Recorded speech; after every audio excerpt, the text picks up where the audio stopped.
Welcome everybody on today's episode. I am so excited, but I'm a little bit more nervous because next to me, I have a true professional. The young man next to me has been the presenter of Pasella for many, many years. He's also a kickboxing champion, he's an author, he's a self-defense instructor. He is just one of the biggest personalities and one of the nicest guys I've ever met. He's a loving husband, he's a dedicated father, and one of the most beautiful men South Africa has ever produced. Next to me, Mr. Paul Rothmann. Welcome to the show, Thank sir. you, Bobby, and thank you for that wonderful introduction, especially the part where you said I was still a young man. You are. You look like you're in your 20s. Oh, even better, thank you.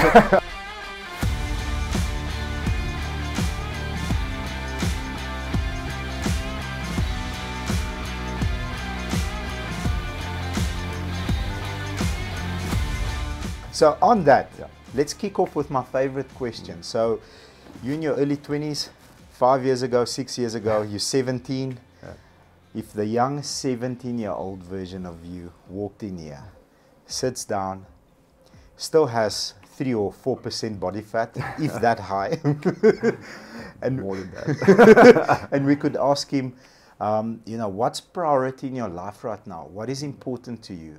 Are you playing rugby? Are you interested in fishing? Or is it, I'm interested in girls and then school? What's going on in that brilliant mind? So at 17, I think I was still very innocent, firstly, and I was probably a little bit of a jock, but not entirely. Yes, I played rugby. Firstly, I went to school year early. So when I was 17, I was in matric. I finished my school year at the age of 17. Okay. And I think one thing at that age that already started being part of who I'd become later in life was my interest in diversity and variety. Okay. Because in my matric year, in the summer time, I was in the swimming team. I was a swimming captain, so that was my sport in the summer. Winter, I played rugby. I tried to do, I played a role in the school operetta, doing a bit of culture. I can remember going to school, and my mother would drop me off probably about 7:30, and she'd pick me up again in the evenings 9:30 or 10. And I just spent the whole day at school with all these various activities. And somewhere along the line, I still did a bit of karate as well. And that sort of all those different interests, that's been manifesting throughout the rest of my life. At any given point in time, I would be involved in several different activities. And even now, at this point in my life, I am the operational director at SABC. That's my corporate life. I do motivational speaking. 3 years ago, I still did professional fighting. And of course, being a father, that's a full-time job by itself. Congratulations, Yeah, you've got thank two you. young children. Yes, my little boy Wolf and my daughter Luna, the wolf on the moon. Nice. So I think 17-year-old me already had an interest in everything that life had to offer. I had a big curiosity about life, and I think that's something that started manifesting and it's been part of my life throughout. But I was definitely far more innocent, and I was a goeie Afrikaner seun, I played rugby and I went to church and I did all the right things. Now I'm probably a bit more naughty. So I just wanna touch on that, because it's amazing that even you, from the outside world, it looks like you've got your stuff figured out, even from a young age. It gives our viewers, it gives me, it gives everybody the confidence to say, even you didn't have it figured out at 17. Absolutely. You still needed to experience life, and you immersed yourself in all this diversity. You didn't, rugby or swimming or karate. You did everything. Mess around and you find out. And you know what? I'm actually glad you're emphasizing the fact that people at that age shouldn't know. Not even the most successful people now at that stage knew, and probably even now they don't have all the answers either. I hope they don't, because otherwise they stop searching. And I think that's an important message for young people to know that no matter how successful somebody becomes later in life, everybody at that age should be filled with insecurities and fear and doubt. And it's actually a conversation we should have. Absolutely. Why don't we as people admit to the fact that at that age I was afraid? I'm afraid every day. Yes, but I think that makes you courageous to even just utter it. Absolutely. Because so few people are willing to say it. We do use words like, I'm a little bit worried, I'm stressed, because that's sort of the mature approach to it. But really we're just sort of, hiding we are actually feeling. And I think it's a pity, because then when newcomers in the game of life and adulthood experience it, they're like, oh no, this sensation I'm feeling, this is actually fear. But hang on, if I'm afraid, because nobody else apparently is afraid, if I'm afraid, that means I'm a coward. And then this whole feeling of self-doubt starts, building, and there's a downward spiral. And I think we've actually lost a lot of talent and potential because people were just not aware of the fact that everybody's afraid. Yes. Everybody's sort of figuring it out as they go along. So I do think it's wonderful that people like you admit, yes, I'm afraid, and that's fine. Just keep on going. So I want to share a story with you. I've got a very deep connection with a business mentor that lives in the States. He has over 30,000 employees that work for him. He's very young. He's 42 years old. And he mentors about 8 people from all over the world. Can I just say again, I love the fact that you say 42 is so young. Yeah, 42 is the new 23, my friend. So he invites us to his house. It's nearly a $40 million house, very fancy. And there's there's 8 of us. And the night before we're about to meet this guy, because we're all excited. We talk, constantly on Zooms and stuff like that. The night before, we all have supper. And the guy that stayed with me in the same hotel, average guy, very, very calm, very relaxed. There's no ego about him, nothing. So we're sitting on the table, 8 of us and 2 of the team members, and we're bouncing. How long was your flight? How long? Now, for me to fly to Miami, it's a 9-hour flight to Doha. And then it's a 15-hour flight with a 2-hour delay. So I'm like, dude, I flew like a month ago to get here. So my flight is the longest hour. So the guy across from me, they ask him, how long was your flight? No, it was 3.5 hours. Which airline did you fly? Delta? I said, no, I flew my own jet. I said, okay, interesting. What jet is it? Like a Cessna? Yeah. What jet? He said, no, G550. So it's probably like a $35-40 million aeroplane. So I said to him, is the plane yours? He says, yes. What business are you in? Not transportation. I've got 1 or 2 manufacturing companies. Why are you here? He said to me, Bobby, I'm scared. The world economy is turning. I'm afraid. So this guy that has over 2,500 employees, owns a $60 million jet, 50, whatever it is, it's his jet, it's paid off. He's afraid. So why can't we be afraid? Exactly. We're all human. Yeah. And then the secret is simply, I suppose, to move beyond that fear. Take action. Take action. Take action. Which is the very best antidote to fear. The Absolutely. moment you start acting, somehow fear just dissipates. There's just no more space for it. Hopefully, you've done your homework beforehand, so that action you take sort of, works toward your goal. But if you get stuck in fear, just do something. Just do something. A nice metaphor that someone gave me a while ago when it comes to fear is fed by time, by seconds. Yes. So if you see fear as this fire, the more time you allow it, the more oxygen the fire gets, the bigger it gets. Yeah. If you go and quickly step on it, take action, but obviously prepared action. Take action and you can move forward. Talking about taking action, how do you navigate from a 17-year-old in matric, doing cricket, rugby, sorry, not cricket, you were doing rugby. I played a bit of cricket. But of course you did. Of course you did. Of course you played cricket. Modeling, kickboxing, like everything. How do you get past the stereotypical Afrikaanse seun, ons gaan nou na skool gaan ons gaan swat. How do you get into the acting and being a household name? How do I get into acting? Well, not acting, how do I get into presenting? TV, yeah. And TV. Is it someone sees you and says, you need to be on you know TV? what actually happened? I had a girlfriend. Okay, of course Beautiful you did. Polish girlfriend. And we were both studying at Takis. So I was... what did you study? I first did my BCom law degree at Takis and then did my LLB. And I was later admitted as an advocate, although I never practiced as an advocate. But I've got a legal background. And she was studying graphic design and had all these projects, art projects they had to do, and it cost a lot of money. And I said to her, listen, why don't you start doing modeling for extra money? She said, okay, she'll do it, but I have to go with her. Okay, so we both went to an agency, started doing a little bit of modeling. Long story short, through the agency, they entered me into a competition. Back then it was called the Patrick Daniel Model of the Millennium. Wow. Well, long story short, I won that competition. Of course you did. I won a car. You won through a that car. competition. Back then, a Daewoo Landmines. Remember all Daewoo Landmines? Yes. I won a Yes. Daewoo Landmines. And because of the exposure from that competition, the production company that produced Pasella, they saw me and they approached me to do an audition. And I still did an audition with Ben Creer. I don't know if you remember Ben Creer, famous actor. And I got the job. And I was like, okay, well, this is awesome.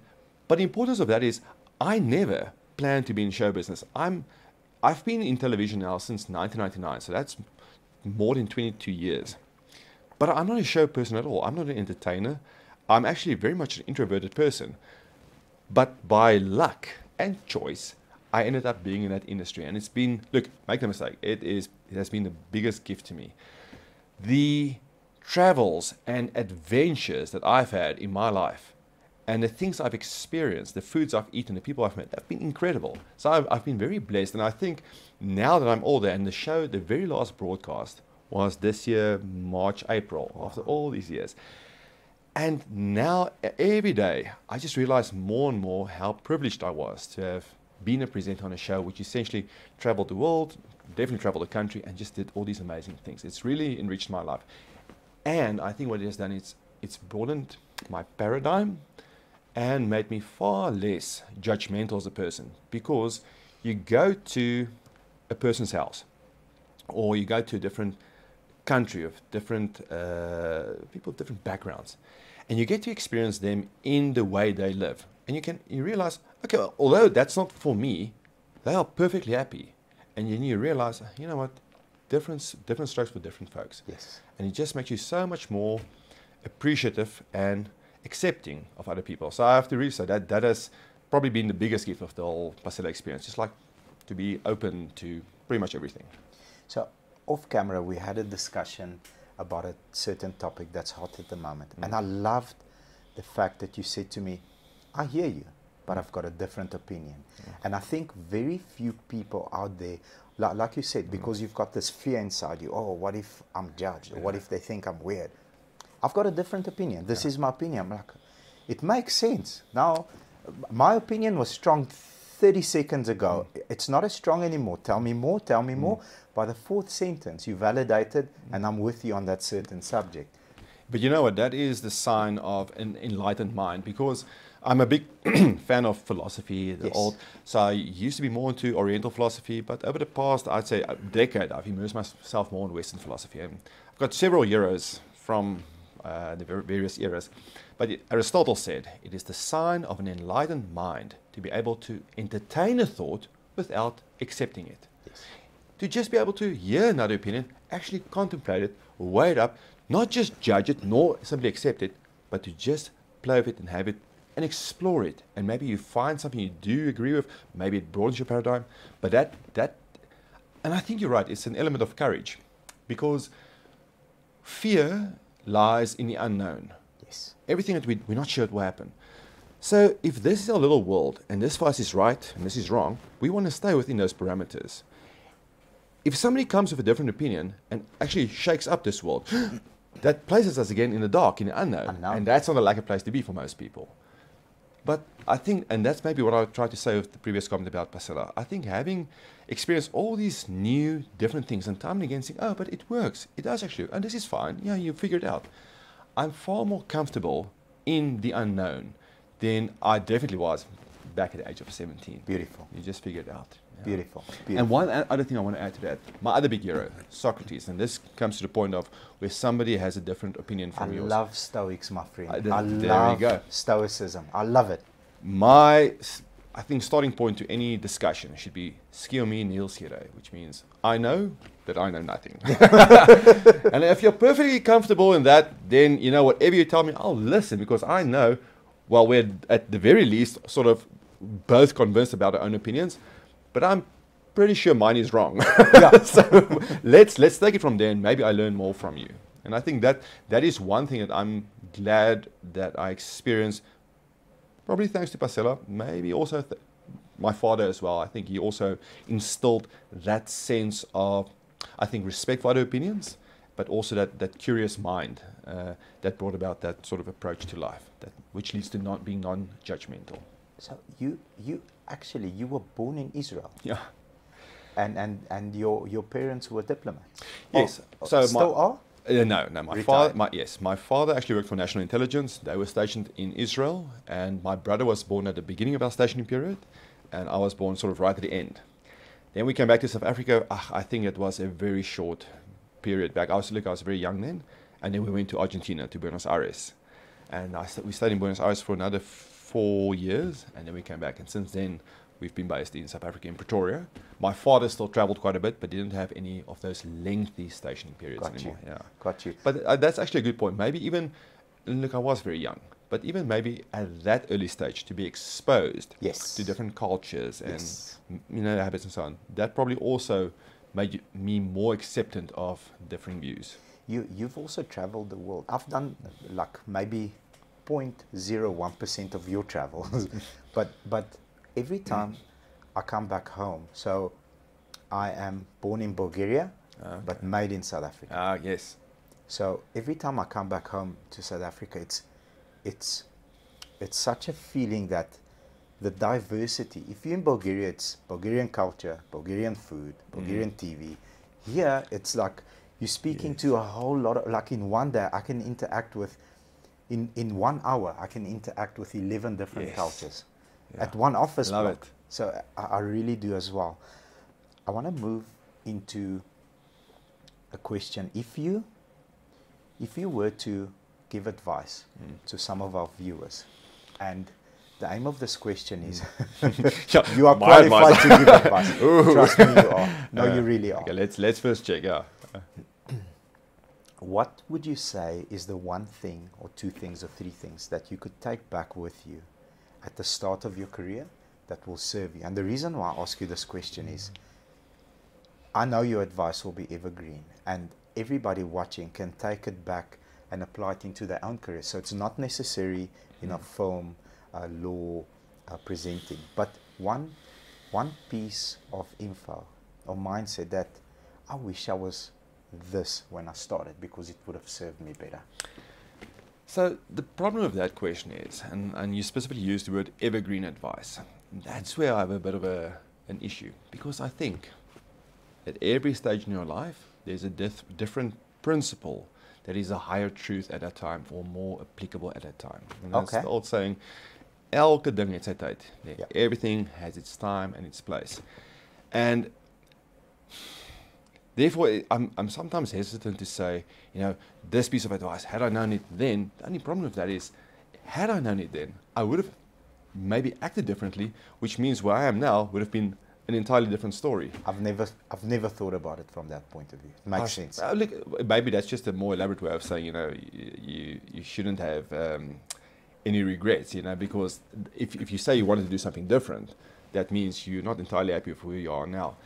And I can say, and I know it's going to sound very cliched, but if where I am now, and maybe it's got a lot to do with my kids as well. Yes, I'm really in a very joyous place. Look, I've got my challenges, make no mistake. We all do. But maybe, you know what, if you want to have one bit of evergreen wisdom, I'm going to try, it's to have more gratitude. Because the thing that gratitude does is it changes your entire demeanor and your attitude towards life around you.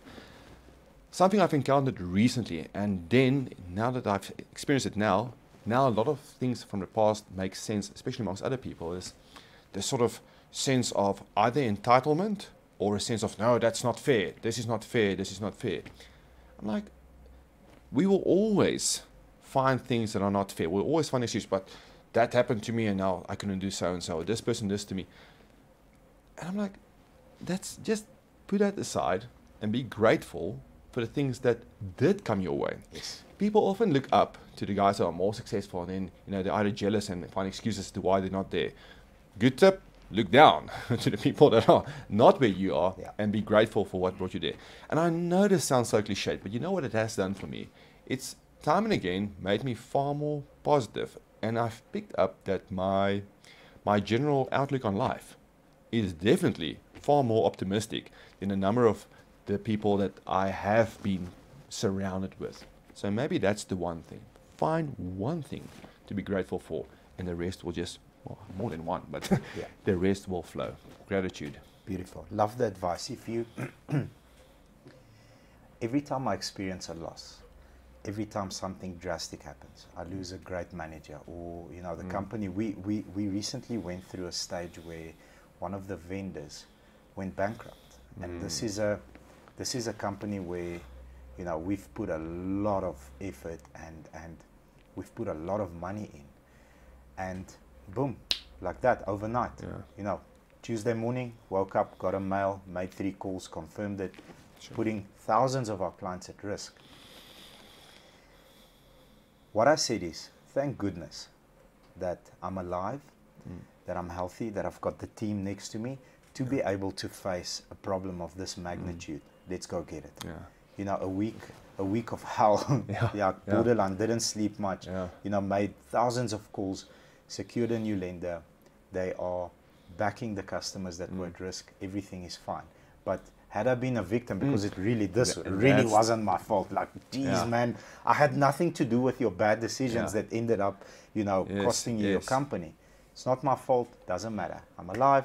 I've got a beautiful team next to me. Let's get it done. But I think you hit the nail on the head there, because the subsequent, or what happens when you have gratitude is you don't view yourself as a victim. No. The moment you go to the victim mindset, oh, that's just a horrible downward spiral. And then it's just finger pointing and blaming all over the place. In fact, that one of my key ideas in some of my talks I do is, what is the opposite to having a victim mindset or being a victim? For me, what I advocate is having a warrior mindset. As opposed to being a victim of circumstance and fate, being a warrior, typically, as we mentioned earlier, a person of action and a person who seeks to be in control of his or her life. And those are distinct differences. And it's just a mind shift. That's all it is. But it brings about a tremendous shift in how you approach life. 100%. Many times where we have meetings and I can feel, you know, there's a bit of a victim mentality. And I always say, check in your pocket. Like, check. What am I looking for? The victim card. Take it out, throw it out the window. Let's have a conversation. Let's have a real. You didn't make your target because you didn't make the calls. Did you make the calls? No. How many calls did you make? X. What is the requirement? X. That's why you never made the target. Not because the interest rates. You never made the target because you never made. That's interesting. I just saw a thing recently, and ironically, it was about sales, but it's a principle in life. So in modern life, we are very set on having targets and goals, and there's a lot of value to it. But the only downside to that is you actually don't have a guarantee that you will achieve a target or a goal. You don't actually have control over this fantastic target. What you do have control over are the various tasks and activities. And it's like, okay, be aware, this is what we're aiming, or what we're aiming towards. But these are the small tasks and activities that we can really immerse ourselves in. And if we do these wholeheartedly, I think you mentioned in one of your talks, if you follow the system, it statistically, 80% of the time, maybe 90%, will in any event lead to that outcome. But don't get so caught up in that target that is so far out of reach or that seems so impossible and you don't have a guarantee over, that will just make you depressed. Focus on the activity and the task. Right now, the input, the output is just a symptom. So I seek help in January. I'm very overweight. I'm 98 kilos, body fat's 33%. I'm losing my energy at 4 o'clock. I'm not in a good space. That, you know, I don't have a victim card, but because with males after 30, your testosterone levels drop. It just happens, and I'm lethargic. I'm not a warrior, but I know I am. Yeah. But my body You're says not feeling it. I'm not feeling it. Seek help, and I speak to Jock. I say to him, Jockey, this is where I am. This is what I need help with. I need you to help me. He says, no problem. This is the input that you are going to have to put in to get you to the output. So all I focus on is 1,800 calories a day, 60 minutes of lifting weights, and 3 months later, I'm 72 kilograms. There you go. Testosterone levels are through the roof. I am a machine. That's what I've been smelling in here. but focus on the input. That's the only thing that you have to focus on to get the result. Just on that point, I have to agree that a lot of people talk about your mental state of mind, and I absolutely agree with it. But there's a lot you can do physically that brings that about. For me, for instance, a big change has been, I've always been doing quite a bit of lifting, But I made a small tweak a number of years ago to do more, I suppose it's a form of HIIT training, high intensity interval training.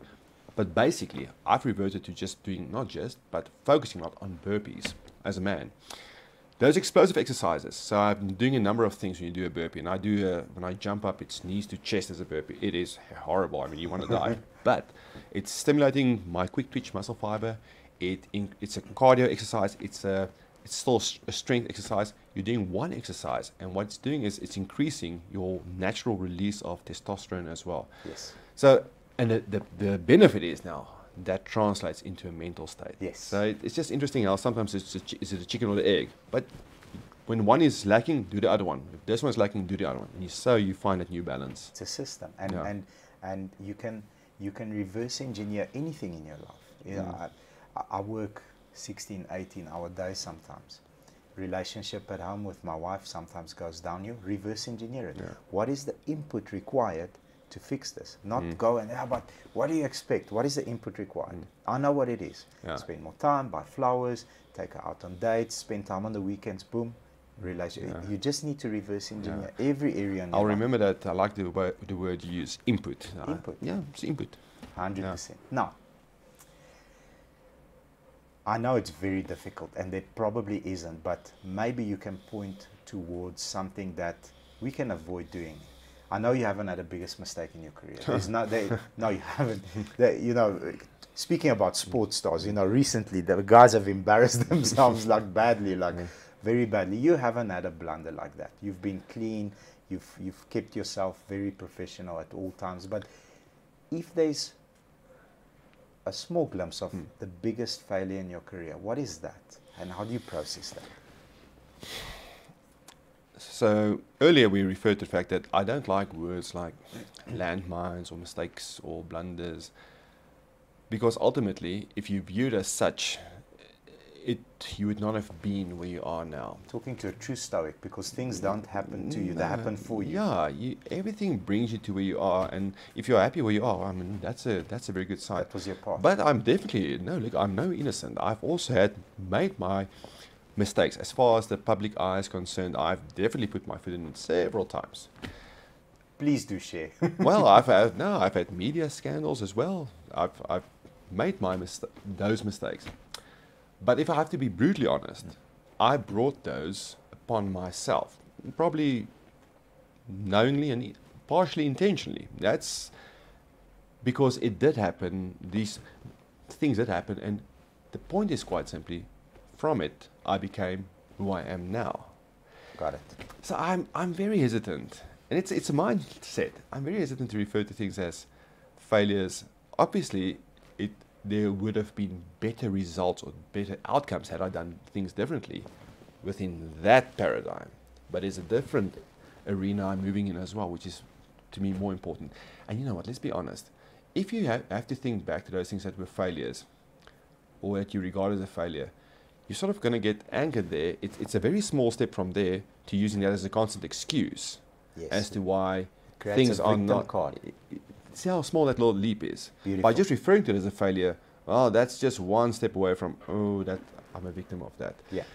So I definitely have there's called blotches in my timeline, but I don't like to view them as like these horrible tragedies.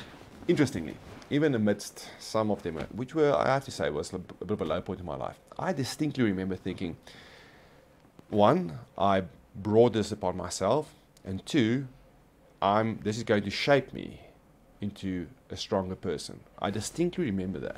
The obstacle is the way. It's the way. The obstacle is the way. Yeah.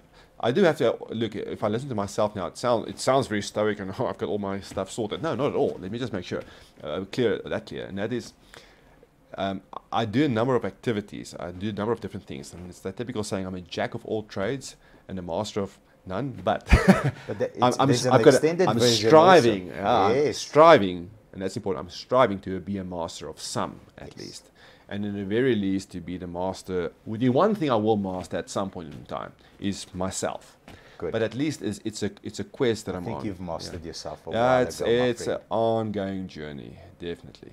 Beautiful. But I enjoy it. A jack of all trades, but a master of none is better than a jack of all trade, but a master of one. So, You think so? Yes, I really do. I really do, because you're very multidimensional. You really are. You are a 360 person. Yeah, but that's sometimes a problem as well. I'm a bit scattered. No, I suppose, look, everyone has their opinion. I do feel you have to try and find something, that's uniquely you. Although maybe the diversity is you. what makes you uniquely you. Yeah, it's Beautiful. true. Yeah. It takes a village to raise a man.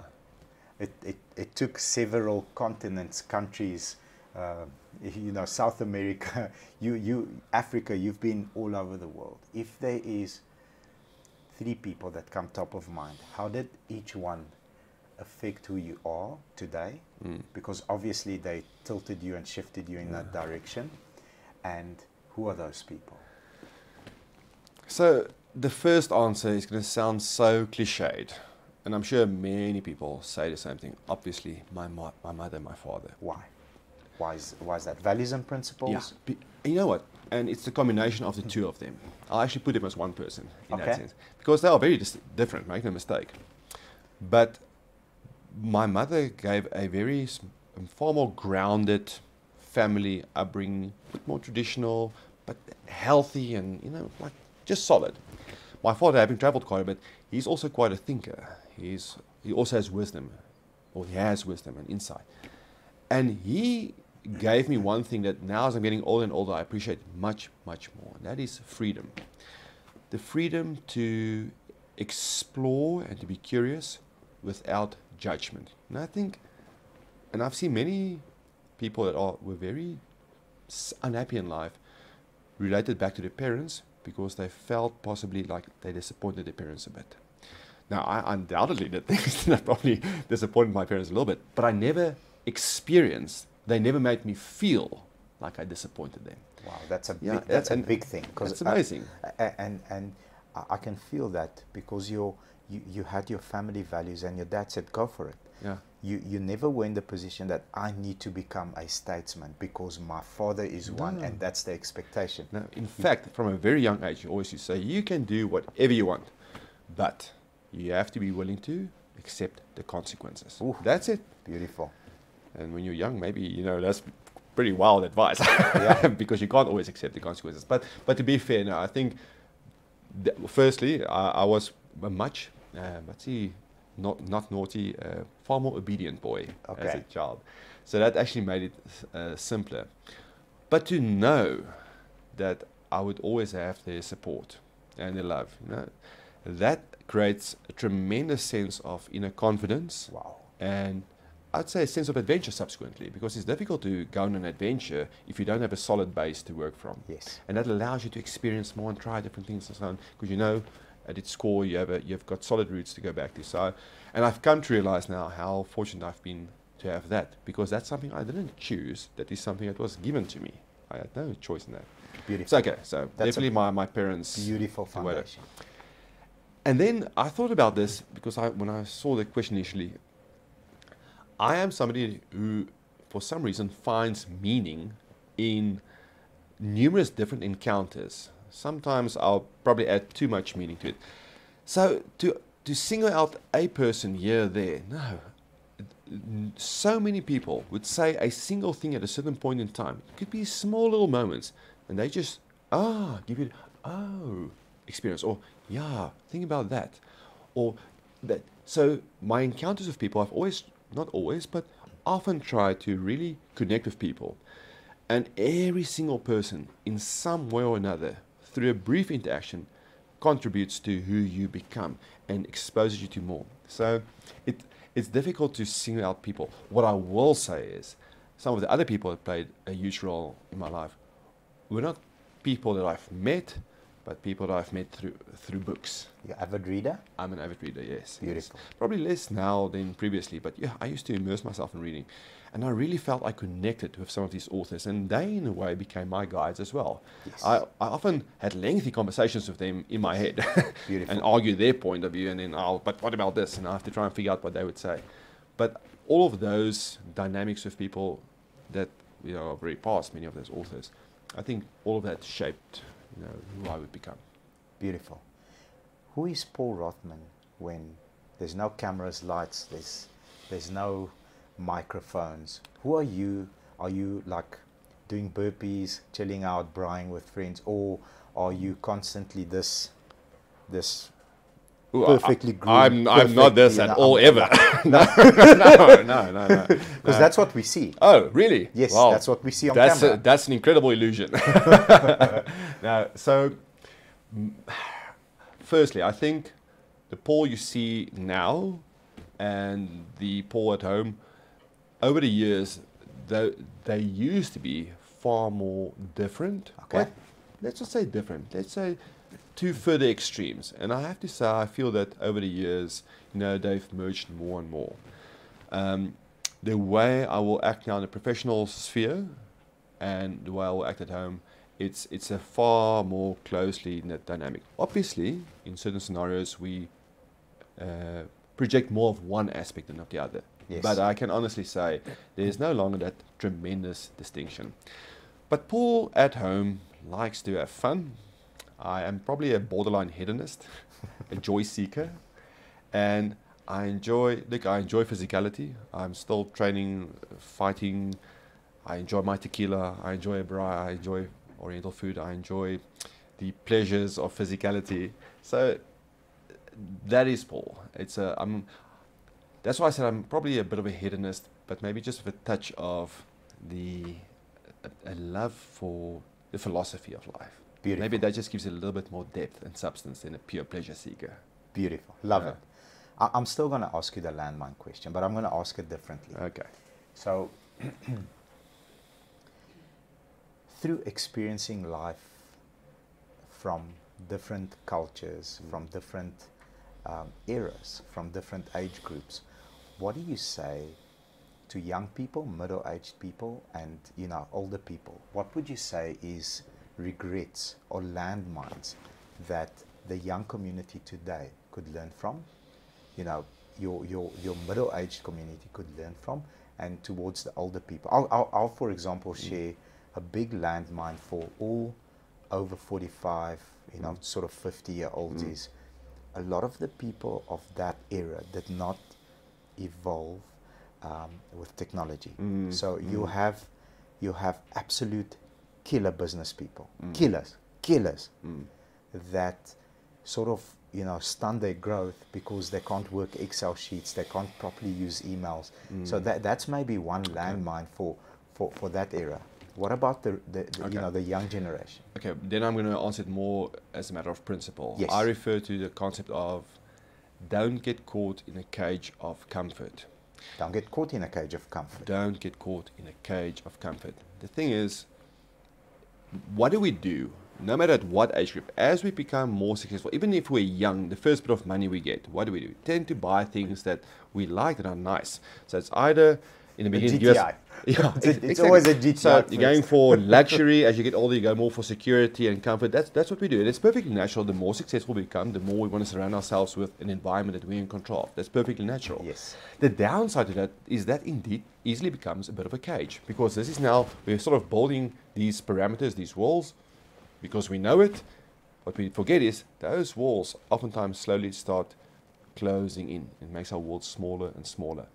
And that's why you'll probably often see, especially with old people, if there's a little bit of a discomfort, oh, where are my shoes? The way they react, it's not in line with the little thread. It's just because it's something that's so, their comfort zone has become so small, anything outside of it is a huge problem.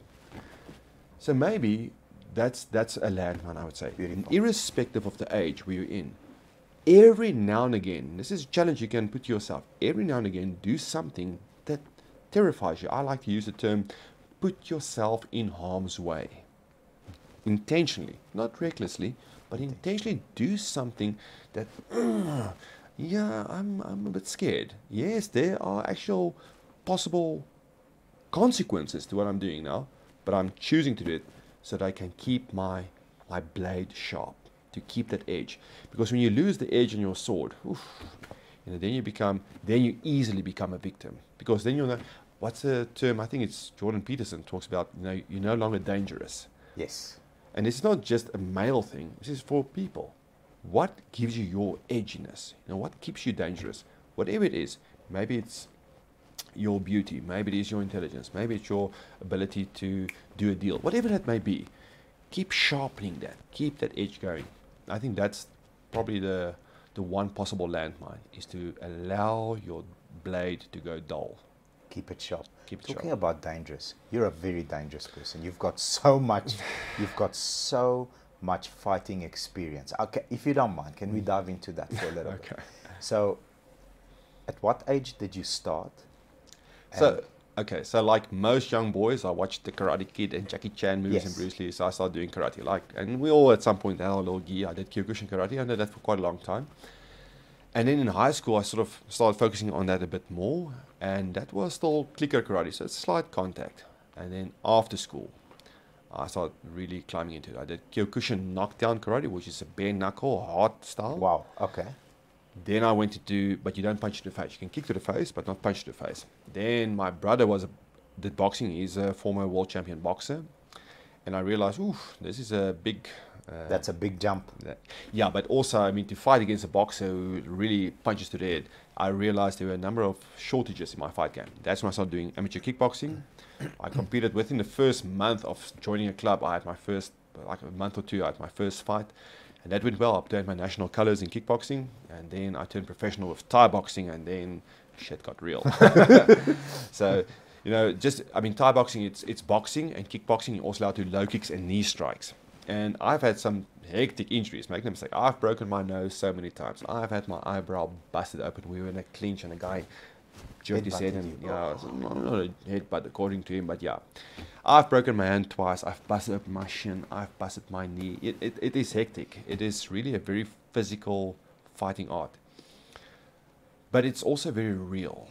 Because, and maybe I should just qualify, I used to love the traditional martial arts. So aside from the karate, I also, wherever I traveled overseas, I would just try and taste the local martial arts. So I did a bit of capoeira in Angola. Everybody knows thinks it's from Brazil. Brazil, yeah. It's actually from originally in Angola, of the slaves going to Rio. Wow, in India, I did some Kalari Payat. And in Thailand, I did Muay Thai. In South Africa, I still did a bit of Aikido and Iai. So I love the traditional martial arts, but the truth is, when it really goes down, and good old fist to the nose, that's what counts. You met Vince, he's off camera, and the other day we're speaking, and we're bouncing names around, and we call up someone, and we like, this person's different. I can't figure it out. He presents as a lion. But there's something missing. So he says, yes, he's never been hit in the head. Yeah. So I say, what do you mean? He says, the moment that happens to you, then shit gets real. Yeah. So a lot of martial arts teach you how to punch somebody. Yes. But very few. It's boxing, kickboxing, and now MMA teaches you how to be punched. And that's where the game changes, is to be able to take a blow, ride it, be hurt, and then come back and continue fighting. It is a game changer, and that's why I've always had tremendous respect for any fighter, whether amateur or professional, that's been in an actual full contact fighting ring. Because let me just tell you, a month before your fight, you are thinking to yourself, what the hell why did I enter this? A week before the fight, you think, oh my God, I'm going to die of a heart attack. I'm so stressed. And that week prior, leading up to the fight, you are terrified. The night before the fight, you can't sleep. I have to do breathing exercises just to relax. And then backstage, just before the fight, yes, your legs feel like lead and jelly combined. You have to go and pee every 5 minutes. It's terrifying. It really is terrifying. Until you get in the ring and you start fighting. And that's what we said earlier. Fear, the biggest antidote to fear is action. The moment you start fighting, man, that is an incredible feeling. I wish sometimes I could just say, okay, yes, I'll agree to the fight and go and fight. Yeah, because it's the anticipation that terrifies you. But the actual fight, even if a punch lands in a fight, you are so full of adrenaline, so in the moment. Yeah. It's okay. Give me more. Yeah. Well, not quite that. It depends who's throwing the punch. But that's what I say. It's better to give than to receive, especially in fighting. Weight drops. Have you had any issues, problems with weight drops, or no, are you just so meticulous? The thing is, it's not a problem. I used to fight, but stand-up fighting, not MMA. Heavyweight and super heavyweight my whole life. Even though I was by far a lighter fighter. Got you. So my very first professional fight, I weighed in, I think, 89 or 90 kgs. My opponent was 120 kgs. That's a 30 kg difference. But with stand-up fighting, in that weight class, it doesn't matter so much. When they lean on you, yeah, that taps your or drains your power. But if a punch lands, a punch lands. Yes. With MMA, weight plays a big role. Now, I've only had one MMA fight, a pro-am fight a few years ago with Fight Stars, and that's a different game. There, your weight does come into play dramatically because you actually you can mount your opponent. You use your weight to actually manipulate. I think there's a saying where every 10 kg, no, it's less, but a certain amount of kilogram difference equates to so many years of experience. So you can have a experienced fighter, the mere fact that he's fighting against somebody considerably heavier, even though the person's a beginner, is quite an equalizing factor. So weight does play a big role there. Who's your favorite fighter? Current. In the MMA circles? Yes. So I was quite a GSP fan, George St. Pierre. Yeah, I like his entire mentality. He's such a humble guy, amazing fighter. And what I really appreciate about him is exactly this whole thing about fear. He's very honest about the fact it's terrifying to go and fight. Yes. People always have this bravado and a show. I'm telling you, that's all just a facade. The only person that does not go into a fight with a degree of fear must be a complete psychopath. Yes. And they're not usually that good fighters. So, and that's what I appreciated about him. It's like he's being dead honest. You know, he's afraid, but despite his fear, when the fight starts, perfect control, and you know he seems like a nice guy, and I appreciate it because, and I think I try to do the same thing, but way before the shows nowadays or the fights nowadays, you respect your opponent. Of course. I know if all this, what do they call it, smack talk and so on, that's what you're supposed to do. I've never done that in my life. I always went to my opponent beforehand, shook his hand, introduced myself, said, listen, thank you for taking the fight. I've always done that. It freaked the hell out of some of my opponents because they think, yeah, I'm coming, I'm going to have a show. I'm like, you know. In the fight, I've never fought against a person. You become an object. The moment that bell rings, you're no longer, Bobby, if we go into a cage now, if we fight. No, the moment that happens, I'm cool. I'd rather sit here. I don't want to fight with you, please. I'd rather be your friend. But the point is, there's no emotion involved for me. Got you. I'm not saying for other people, but for me, it's like physically just this object. I don't even see your eyes. And the moment that fight is finished, hopefully if I won, then it's a person again. We are friends. I'm friends with all my former opponents. So that's one thing I appreciate about GSP, and one thing I've got a bit of a gripe with in this whole era of smack talk. Yes, it's disrespectful. With Connor and you know, the whole era there. And I like Connor, but that part I despise. Yeah. Me too. I think he's a brilliant marketer, but that part I'm not a fan of, especially when it's personal. Yes. Another guy I like nowadays is this Jiri. Yes. What's it, Projaska? Yes. He's got this very like ancient warrior mentality and approach to fighting. You know, this guy who had the top knot. Yes. So he brings a bit of flair, but authenticism as well, and he's a good fighter. So I enjoy favorite boxer? Who's your favorite? My brother. Got yes, no, Sebastian Rothmann. So my brother was the cruiserweight world champ. I think he defended his title successfully 6 or 7 times. Amazing. But also so humble. But technically, you will not find a boxer as competent and knowledgeable as he is. So now he's a coach as well. He's a fantastic boxing coach. But it's incredible how he can take you. You stand in front of him, you throw a few punches, and he identifies everything to the minutest detail, tweaks it, and the way you generate power and speed instantaneously improves. So, and he was always humble, respectful to his opponents. And yes, he had an iron jaw. He could take punches. Not that anybody ever hit him that often, but he could take a punch. In the end, things changed a little bit, but we all have a lifespan in boxing. But yeah, definitely my brother, yeah. Best advice that you've ever received? Whether it's professional, whether it's in a fight game, whether it's in your life, best advice? Yes, I had these questions because to choose a single one.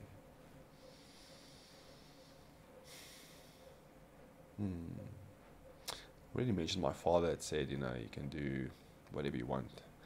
Just accept responsibility. Let me just think what will be the best advice. can I change the game and just say the advice I'm giving myself? Yes, at the yes, moment. please. Enjoy it. Enjoy it. Enjoy it. If there's anything I've really grasped over these past, let's say 3-4 years, it's everything can change like this. And then the one thing I won't be having is I won't be having any regrets. Got you. And I can honestly say, I think I've found to a degree sort of how to, enjoy, or how do I call it the other day, suck the marrow from the bones of life. Beautiful. Yeah, when we're abroad now, even traveling, you go to the Oktoberfest, you immerse yourself in the Oktoberfest. When you Drink all train, the you beer immerse that you yourself in can. training. When you work your ass off. And you just do it. And you enjoy it. You find, in fact, maybe here's what I want to say. I actually coined the term for myself, a friend and myself, we sort of played around with these words, and we called it TKL. Tande kners lekker. Teeth gnawing joy. Beautiful. Because it's like, it's not really like nice or pleasant, but it's real. So it's not a smile on your face, but it's a smile on your heart. It's like that fire. And that's where you sort of find joy, even in the struggles. And I love that. No matter how tough things are, it's like, Let's do it. yeah, let's do it. Let's do it. Yeah. There's the story coming out of Yeah, the probably. Yeah, I think I've been heavily influenced by Stoics. Yeah. Thank you. It's like, Thank no, you. I'm enjoying it. Thank you so much. Am I allowed to call you my friend now? Absolutely. We've spent enough time together, getting to know you from a young boy born in Israel to the wonderful man that you've become. Thank you for allowing me to call you my friend. But thank you. in our studio, there's just family. Yeah. So you are my family. Family break bread together. And because we're in South Africa, we've got our own traditions. We've got our own unique flavors. And what better way rather than through Nando's extra hot chicken livers and extra hot chicken wings. Lovely. So I think it's going to be interesting for us to finish this interview while we have some of this hot food.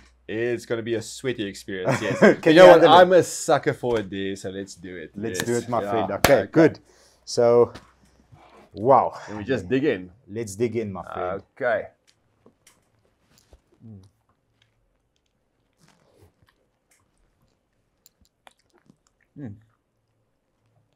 It's quite nice, actually. Thank you.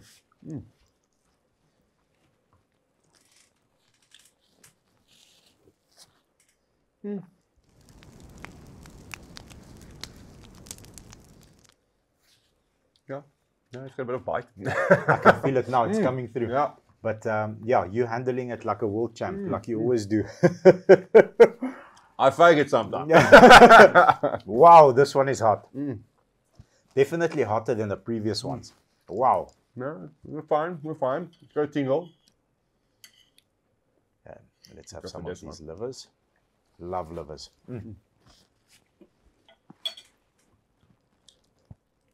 Second one they said is a lot hotter than the first one. And then that third one. Oh, I just went for the third one now. Did you go for the third one? What is it like?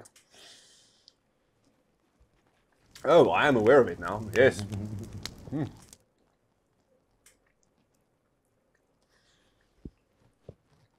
I'm actually starting to get a bit worried. Not about now, but about tomorrow.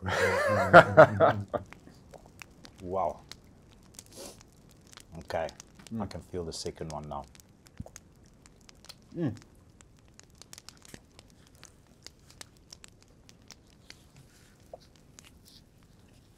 You've got the poker face, my friend. I'm trying my best to keep mine as well.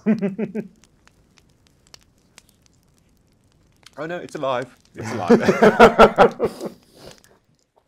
Let me go for the third one, the scary one.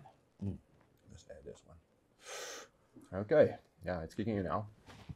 Okay, so there's water and there's milk at the bottom here. I don't know if you're going to opt for one of them. Not one of the most graceful things to eat on television. Wow.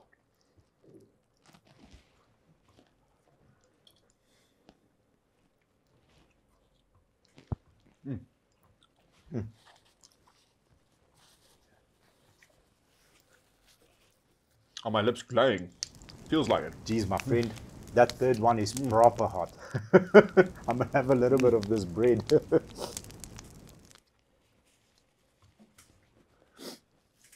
How are we doing? No, my nose is running a bit now. That's a sign. Okay.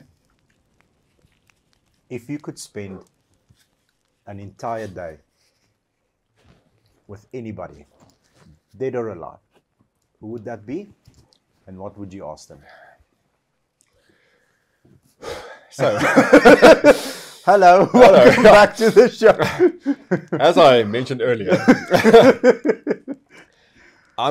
I've formed quite a friendship with some of the authors of the books I read. So, one of my favorite authors is Nietzsche, Friedrich Nietzsche. Okay. And I'd love to sit down with him and just sort of explore his mind and ideas. Because whenever I'm down, I visit one of his books, and he's just got this ability to inspire and to uplift. So I like to sit down maybe with Nietzsche. You know what? Actually, I think I'd like to have a dinner party and invite a few people. Okay, that's a fly on the wall that I would like to do. Is that a fly? Okay. Definitely. So if I had to have a dinner party with a number of have some water, my friend. No. Let's play this, yeah. So I'm going to try and hang in there. Okay, yeah. Just because now it's a male thing. Yes. So if you're not having, I'm having, but I really want water. So when you're ready, I'll also have with you. So listen to this dinner party. I'll have Nietzsche and Socrates. I mean, two of my heroes. I'd like to have Jesus. Wow. Yes. Just to get the direct version, not the interpreted version. I'd like to have maybe, I don't know if you're well acquainted with Ayn Rand. No. Also another author. And let's see, who else can we have there? Who's another interesting person? You know what? From modern times, let's throw in something like Jason Momoa and Joe Rogan. Yes. And we chuck them all together in there. And what is the topic that we're discussing? Or that's being discussed? What I would like to discuss is what would their definitions of joy be? Of joy. Of joy. Because I found all the philosophers always talk about, or they have their different theories. This one, it's about the will to power in Nietzsche. Yes. This one is about freedom of choice. And they all have these definite sort of highest principles. And my theory is that those are ultimately the things that give them joy. Yes. Even if it, for some odd reason, causes them suffering, they actually take joy from their suffering. If that makes sense. Yes. So I'd like to just throw this topic on the table and discuss, like, what does it mean to you? And then have them argue about it. I think that would be a tremendously enriching experience. Beautiful, my joy. friend. Love it. Love it, love it, love it, love it. Still no water. No. You're a very In fact, tough I'm man. going to dare you now. Wow. Take your teaspoon. Okay. Okay. And scoop up a bit of that sauce. Let's make this interesting. Let's raise the stakes now. Man, I was really hoping you weren't going to do that, but I'm not going to back off a day. No. And roll it around your mouth. Light it on fire. That's properly hot, my friend. Wow. First car. Was it the Daewoo? No. So the first Tell me it's a car. Golf. No. The first car I bought for myself was an old Willis Jeep, a CJ6, the old South African Army Jeep. It had a long wheelbase. And that was the most amazing garden ornament in Pretoria because it almost never drove. And what I never realized was, because I'm not mechanically inclined, but the fuel tanks, This is kicking it proper, my friend. the fuel Have some tanks, bread. The bread helps. If you're not going to have water. it becomes slightly rusted. So it blocked the fuel pipe. So one day we're driving nearby Klapperkop and we're actually passing a number of people. They're having a big picnic there. And the guys are like, oh, if you get stuck, we'll pull you out with their Golf. I'm like, yeah, if you, man. I'm driving past them. And I'm just around the corner out of the line of sight. Gunk. The car stopped. Like, oh, man. So I climbed underneath the car, took my knife, cut open the fuel pipe. For me, this was like a MacGyver moment because I don't know much about cars. And I just put it in one of the jerry cans and I could drive home. But I'll tell you, that car, I loved it. It was a beautiful car. But yes, it almost never drove. But that was my old Willis Jeep CJ6. What's your favorite car? If if there was no budget, if the kids didn't have to drive with you in the car, what's the one thing that you're like, yeah, that's me? Look, I live in a small building, lots of dirt roads, so I prefer a 4x4. SUV. I'm a FJ Cruiser fan myself. I'm a driver of FJ Cruiser. But right now, you know what I'd like to get? A Ford Mustang Cabriolet. Oh. There's something about a cabriolet. When I was young, I read Zen and the Art of Motorcycle Maintenance. It was a classic book, and the guy spoke about riding a motorbike and being directly, involved in the environment. Because the thing about a motorbike is when you ride it, you have to ride it. It is an activity, and where you look, you see. You hear, you smell all the scents, everything, odors, everything. You're involved. But I was never a big motorbike fan. So for me, the second solution or the next step was to get a cabriolet. And I've often had cabriolets in the moment I don't have one. So my dream car now, I'd say a Ford Mustang Cabriolet. Ben Creer, I said earlier, the guy that auditioned me, he was also a big car fanatic. In fact, he raced with these old minis inside. But he said, Paul, as het kom by karre, is allemans 'n bietjie zef. That's true. You want a big, bulky, loud, badass sports car. Yeah. I saw an Instagram video. I'll find it, and it's a guy. I don't know from what movie it is, but the guy says, men love women, but what men really love is cars. So even and I agree with you. I fully agree with you. I think it's a symbol of freedom and power. You can go and follow your dreams in your car. It's all the symbolism, surrounding it. Top 3 books. I know I can't ask you for a favorite book. Top 3 please, books. not the favorite one. Okay. Top 3 books and top 3 movies. Ooh, okay. Top 3 books. Number 1, Nietzsche, Thus Spoke Zarathustra. That's my go-to book. At least the first third of the book. The after it gets a bit wonky. Okay. Then I'd say biggest impact, Ayn Rand's The Fountainhead. Amazing book about self-discovery, dignity, value. And then I think probably the book that probably made the biggest impact on me, because I read it at quite a young age, was Khalil Gibran's The Prophet. The Prophet. That's still a go-to book. If in whatever topic, whatever challenge you're dealing with, you'll find something in The Prophet that just speaks to you in this beautiful poetic sense, and it's like, oh yes, and it just relaxes you and prepares you to take on whatever that particular challenge is. So those are the 3 books. Beautiful. Yeah. Top 3 movies. Okay, so here's something I have to admit.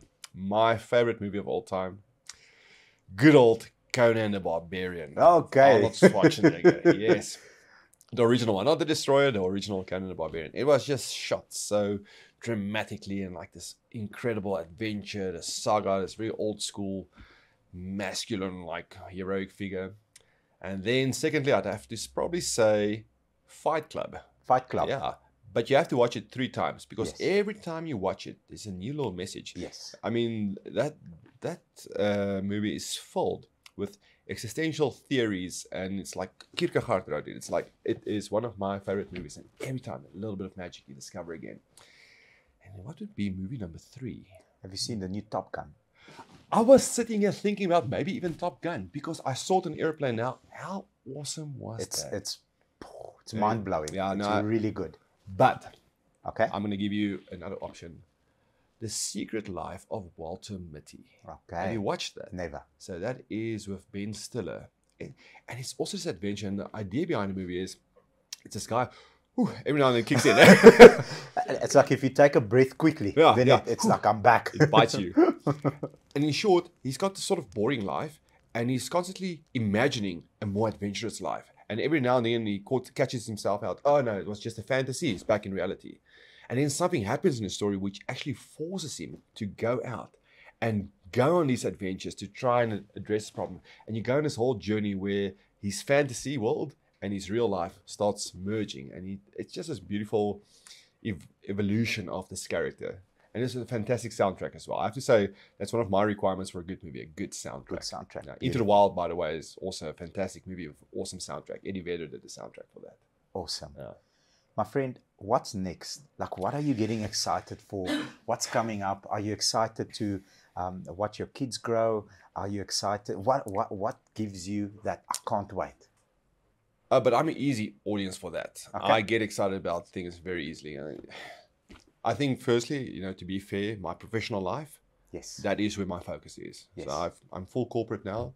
So we are taking things to the next level. We're South Africa's largest employers company, providing a number of legal services, and we're constantly evolving, helping business owners. And I think that, ironically, in South Africa, given all the challenges that entrepreneurs face, it's just helping them through all those technical difficulties, legal difficulties. How do we reach out? How do we get in touch? What's the I think the best way? simplest way is just to visit the website, www.cisa.co.za. I'm going to make sure that we've got the link at the bottom of the video. If you're a small business owner, or actually any business owner, we started off focusing on smaller business owners.